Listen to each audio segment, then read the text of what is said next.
Staying true to campaign promises, President Trump releasing his $17.9 billion discretionary budget for fiscal year 2018. Here are just some of your headlines. The Commander-in-Chief, he wants upwards of 9 to 10% increase for defense and military spending, up to 7% increase for Homeland Security, which of course includes that border wall, and a 6% increase in spending for the vets.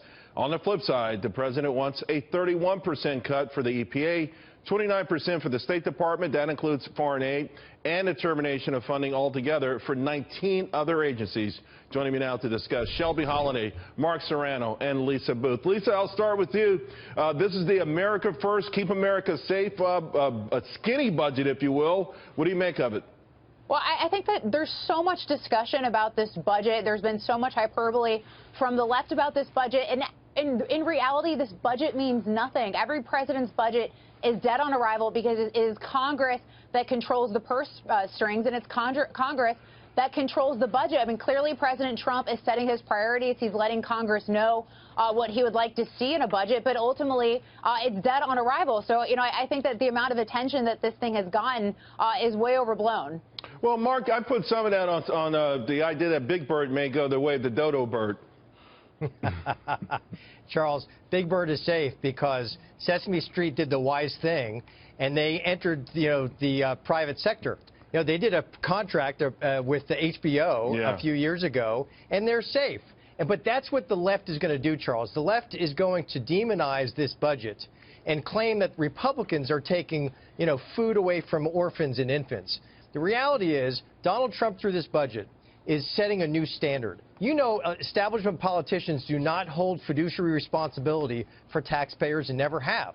Donald Trump is setting a new standard to do that. He's asking simple questions like, should we be funding things? Can we justify funding things when people are struggling in this economy? And that's refreshing, and I think the Republicans are helping him set a new standard and will do so through this budget. You know what else is refreshing? The idea of cutting some of this bloat. I mean, Shelby, we know that, these agencies have grown astronomical. It's really mind-boggling, and it may seem like shocking numbers until you just think how much they've grown over the years. So perhaps EPA 31%, maybe we need to do that. Maybe we need to cut the State Department. Maybe these things need to be done because they've gotten bigger, and ironically, the bigger they get now, the more ineffective they are.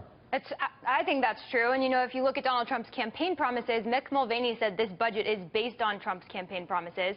It's all about building the wall, building up the military, and cutting the fat. And I thought Mick Mulvaney made a really interesting point at the press conference today, at the press briefing, saying, yes, it's compassionate to think about the recipients of these programs, but it's also compassionate to think about the taxpayers who are funding them. It's not compassionate to keep taxing people if you don't think their taxpayer dollars are being effective.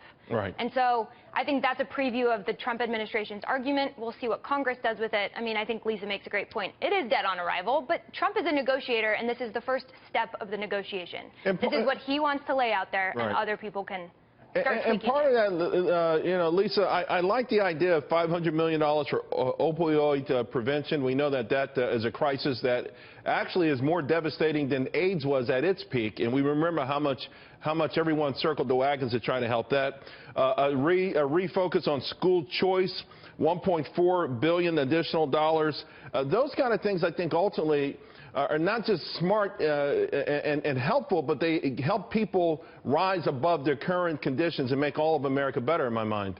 Well, absolutely. And I also hope that President Trump continues to take this sort of executive approach to the way that Washington works, especially financially, because I think every agency can do more with less. We saw a lot of growth in government, particularly in a lot of these agencies, like the EPA more specifically, under President Obama. So, we should go back to the way things were before. We should roll back some of these agencies, roll back some of the spending, and also give a lot of authority to these various secretaries and cabinet heads in making some of those choices and what we can cut as well. I do have concerns with President Trump's unwillingness to look at entitlement spending in the long run, but I do appreciate him cutting things back in the EPA or the IRS and really looking at places to cut some of this fat. And not adding to the deficit and not increasing taxes. Yeah, it's not adding to the deficit, but we're at $20 trillion, and I think a lot of people hope and believe ultimately Mick Mulvaney, saying that they'll talk about that a little bit more, but this is the so-called skinny budget. And to your point, Lisa, a lot of people want to see that happen sooner rather than later. But, Mark, one thing we should point out, federal spending up almost 300% since 1970. Household income, our household income for the average person watching up 24% in that same time. So it's an unsustainable relationship. It's untenable, the relationship between the people paying into this and the rate in which the government spends our money. Right, Charles. So this is a good starting point because it stays budget neutral. You know, Donald Trump is not having to raise taxes to cover these additional costs for defense or other things. He's taking it from other areas of the budget which are not worthy. So it's an excellent point, and what we're not able to factor right now is how things will change with additional economic growth, where tax receipts will increase, you know, as we're able to cut taxes, as we saw during the Reagan years. And, you know, you're raising a very interesting point, Charles, about government bloat. Government agencies, by their very nature, grow. You cannot control them unless you cut them. EPA is a great example. It's gone way beyond its mandate. It originally was designed to defend the environment. Instead of playing defense, it's playing offense at the expense of American jobs. It's a perfect place to go cutting, as well as the arts and the humanities. I love the arts and the humanities, but you know what? It's not the place of government to fund those things when we should be supplying incentives to the economy and people in the economy, like you're saying. Another thing, too, and I'll ask you, Shelby, Mick Mulvaney, let's play this sound because he talked about unauthorized spending that somehow has become the status quo in D.C.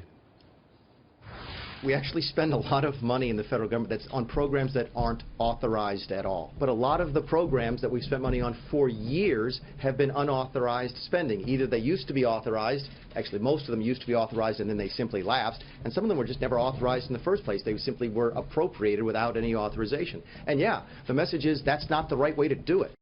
All right, so how do we undo it? Do you think there's the will out there to undo it? Because these things happen for a reason, and these bureaucrats love that power and love these budgets. Well, yes, and I do think that Donald Trump's throwing it out there and sort of warning some of these agencies that you won't have what you had last year. You have to make cuts. Think about it. Do it wisely. And I think Lisa makes a great point, too. You can do more with less. And if we get smarter and more efficient, we don't necessarily have to keep adding to these agencies. One other thing I do think we learned today, and it was very interesting, is we're not so sure Mexico is going to pay for that wall.